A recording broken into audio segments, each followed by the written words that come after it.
नमस्कार दोस्तों, story by Rakesh में आप सभी का स्वागत है। आज मैं जिस मूवी का रिव्यू करने वाला हूँ, उस मूवी का नाम लेना मेरे लिए थोड़ा डिफ़िकल्ट है, but I can try. The movie name is Anweshippin Kandethum. इसका मतलब होता है कि अगर आप ढूँढोगे, तो आपको मिलेगा। तो बिल्कुल नाम की तरह आप समझ सकते हो कि ये मूवी एक मिस्ट्री थ्रिलर मूवी है और इस मूवी में एक नहीं, डबल धमाका होने वाला है। डबल धमाका का मतलब क्या है? Double murder mystery. शायद ही आपने कोई ऐसी मूवी रिसेंटली या मुझे तो याद नहीं है, देखी होगी जिसमें एक नहीं 2-2 मर्डर मिस्ट्री को सॉल्व किया गया है। तो मूवी की शुरुआत होती है, बारिश हो रही होती है और एक पुलिस स्टेशन का सीन दिखाया जाता है।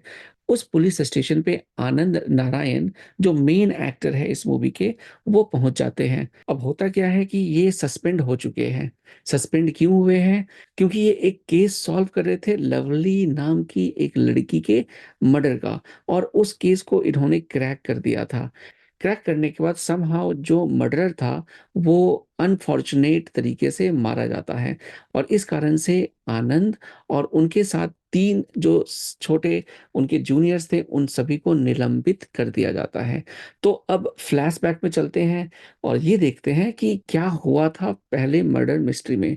तो पहले जो मर्डर मिस्ट्री है, जो अभी से कुछ समय 1 साल पहले हुआ था, उसमें लवली मैथिन नाम की लड़की का मर्डर हो जाता है।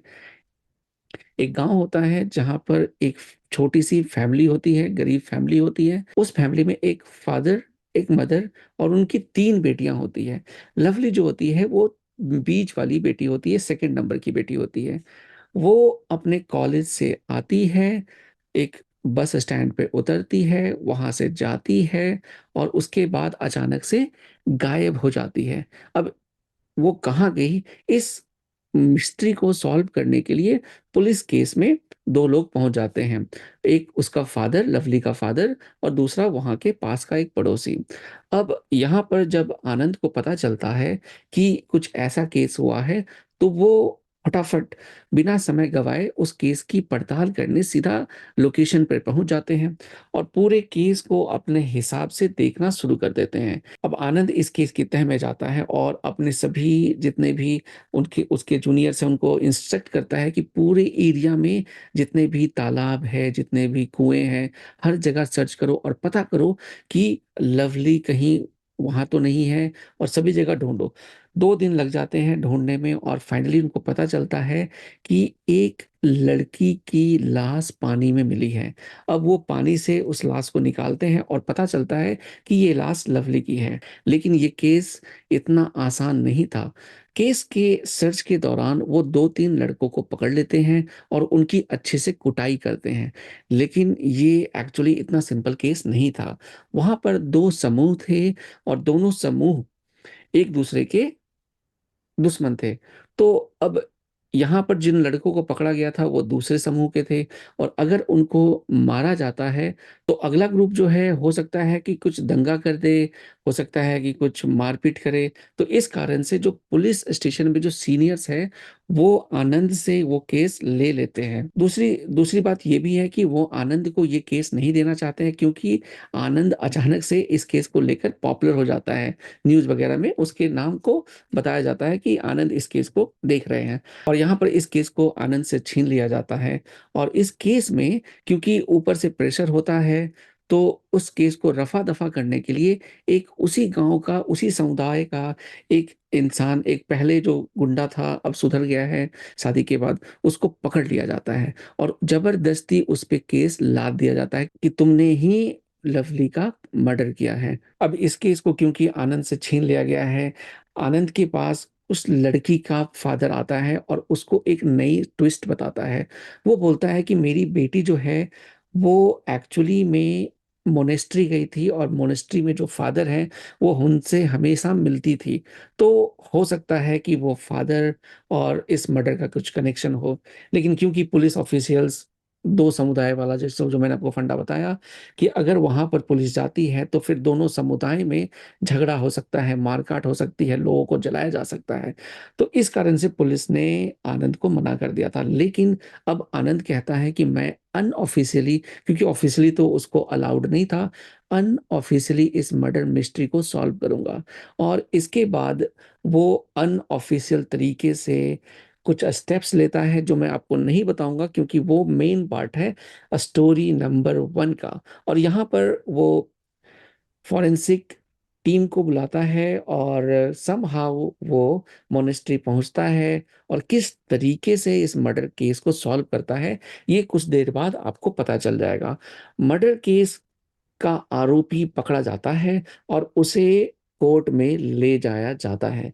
लेकिन अचानक से वो जो मर्डरर है, वो वहाँ से भाग जाता है और भागते-भागते अनफॉर्च्यूनेटली एक एक्सीडेंट में मारा जाता है। और इस कारण से ही आनंद और उसके जो 3 टीम के मेंबर्स हैं, उन सभी को पुलिस के जॉब से सस्पेंड कर दिया जाता है और कुछ टाइम बीत जाता है और आनंद अपने पुलिस स्टेशन पे, जो मैंने स्टार्टिंग का सीन बताया था, वहाँ अपने सीनियर से मिलने आ जाता है। तो यहाँ तक तो देखो एक मर्डर मिस्ट्री होती है दोस्तों, लवली मैथन की, जिसको आनंद ने सॉल्व कर दिया होता है। तो अब यहाँ पर जो आनंद के सीनियर होते हैं वो बोलते हैं कि आनंद देखो, मैंने तुम्हारे लिए एक नया केस ढूँढा है। ये भी एक मर्डर मिस्ट्री केस है और अगर इस केस को आप सॉल्व कर देते हो तो मैं अपने ऊपर वाले सीनियर से रिक्वेस्ट करके आप सभी को, आपको और आपके तीनों जो इंस्पेक्टर हैं, जो साथ में आपके काम करते हैं, उनकी जॉब के लिए उनको किसी दूसरे ब्रांच में परमानेंट करने के लिए मैं फिर से बात कर सकता हूँ। तो यहाँ पर आनंद का इंटरेस्ट जाग जाता है और वो एक नया केस ले लेता है। जो दूसरा केस होता है दोस्तों, वो भी एक मर्डर मिस्ट्री होती है और यहाँ पर श्रीदेवी नाम की लड़की का मर्डर केस आनंद ले लेता है। वो अपने पुराने टीममेट से मिलता है और सभी को कन्विंस करता है। उनमें से 2 तो बाय बाय डिफ़ॉल्ट कन्विंस हो जाते हैं, लेकिन तीसरा थोड़ा-सा कहता है कि मैं तो ऐसे केस को में नहीं जाना चाहता हूँ। लेकिन आनंद कहते हैं कि तुम डायरेक्टली एसपी साहब से बात कर लो और फिर इस कारण से वो सभी चलने को तैयार हो जाते हैं। तो अब दूसरा केस जो श्रीदेवी मर्डर केस है, उसके लिए वो सभी लोग बस में उस लोकेशन पर चले जाते हैं।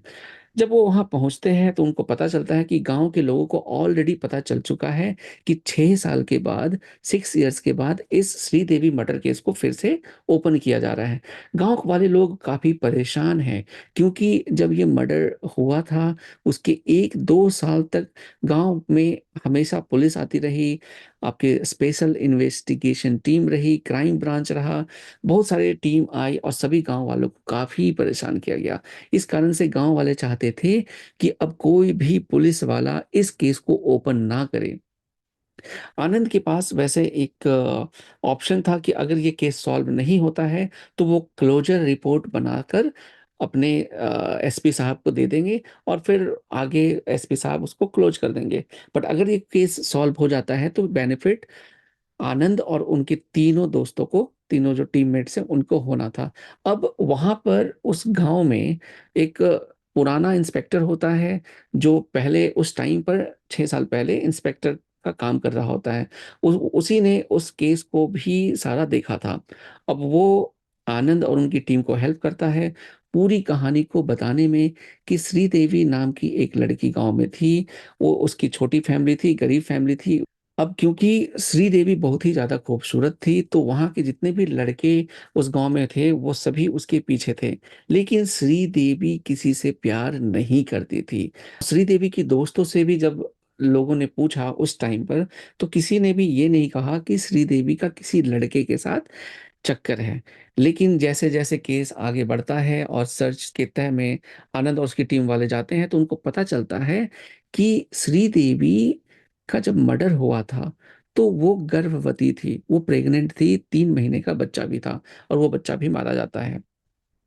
तो यहाँ से सर्च और बढ़ती है और बाकी जितनी भी इन्वेस्टिगेशन होती है, उस एंगल पे मुड़ जाती है कि कौन है जिसने गलत काम किया है श्रीदेवी के साथ। और क्योंकि वो प्रेग्नेंट थी, हो सकता है किसी ने उसका मर्डर कर दिया है।